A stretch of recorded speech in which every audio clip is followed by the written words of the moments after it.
आज रणजित कासलेला या ठिकाणी न्यायालयात हजर केलं होतं. काय झालं नेमकं न्यायालयामध्ये, काय सांगतो? PSI रणजित कासले यांना गुन्हा रजिस्टर नंबर 213/2025 अॅट्रॉसिटीज ॲक्टमध्ये अटक करून मान्य न्यायालयात हजर केलं होतं.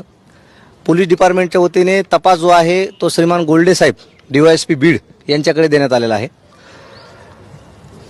कासले सरांची एकंदरीत 14 दिवसाची पोलीस कस्टडी पोलिसाकडनं मागवण्यात आलेली होती.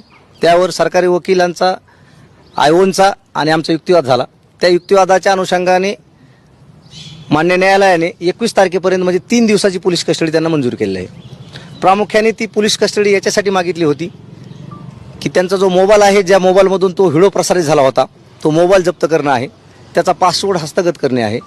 त्यानंतर कासले जे आहेत हे मुंबई, त्यानंतर दिल्ली, कर्नाटक, बँगलोर अशा 2-4 राज्यात फिरले आहेत. ते कुणाला भेटले आहेत, काय चर्चा केली आहे या अनुषंगाने, त्याचप्रमाणे त्यांचं कास्ट सर्टिफिकेट हस्तगत करणे आहे या अनुषंगाने, आणि त्यांना आणखीन कुणी मदत केली आहे का या अनुषंगाने तपास करणे का मी 14 दिवसाची पोलीस कस्टडीची मागणी पोलीस डिपार्टमेंटच्या वतीने करण्यात आली होती. परंतु जे कलम लावलेलं आहे अॅट्रॉसिटीज ॲक्ट 3(1)R, ते कलम बघता आणि त्याची सजा बघता त्या कलमामध्ये केवळ 3 वर्षाची सजा आहे.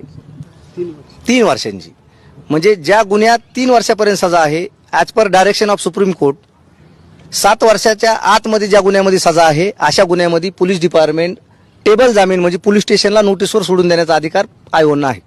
असं असताना सुद्धा केवळ पोलीस प्रशासनाची प्रतिमा मलिन होत आहे या कारणास्तव त्यांना मान्य न्यायालयात हजर केलं आणि त्यांच्या कस्टडीची मागणी केली.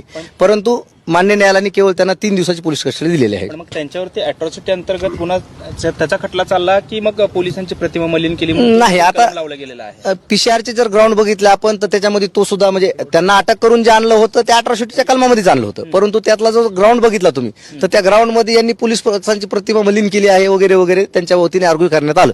पण मान्य न्यायालयाने ते काय ग्राह्य धरलं नाही. अॅट्रॉसिटीच्या कलमात आणलेला आहे, मोबाईल तुमच्याकडे आहे, मोबाईल ऑलरेडी तुमच्याकडे जप्त आहे. अशा परिस्थितीमध्ये 14 दिवसाची पोलीस कस्टडी कशासाठी पाहिजे, म्हणून 3 दिवसाची पोलीस कस्टडी त्यांना देण्यात आलेली आहे. जामिनासाठी कधी अर्ज करणार? MCR ज्या दिवशी मान्य न्यायालय त्यांना करेन त्यानंतर त्यांचा